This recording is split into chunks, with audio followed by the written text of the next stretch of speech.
Hello everyone, আগের একটা mini ব্লগে তোমাদের সাথে এই কুর্তির কাজটা তো শুরু করেছিলাম, কিন্তু পুরো ফাইনাল লুকটা কিন্তু আমি তোমাদের সাথে শেয়ার করতে পারিনি।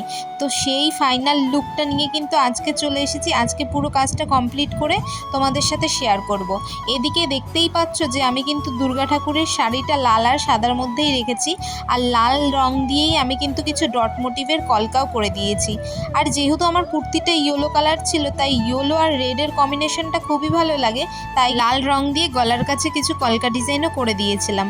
আর কলকা ডিজাইনটা আমি একদমই সিম্পলের মধ্যে রেখেছিলাম, খুব একটা ভারী ডিজাইন করিনি। যেহেতু আমি এই কুর্তিটা পুজোর সময় পরবো, তাই সিম্পলের মধ্যেই রাখার চেষ্টা করেছি, যাতে দেখতে খুব একটা কুর্তিটা খারাপ না হয়ে যায়। তোমরা শেষ পর্যন্ত ভিডিওটা দেখে জানিও যে আমার কুর্তিটা কেমন লেগেছে, তোমাদের কেমন হয়েছে আমার এই কাজটা।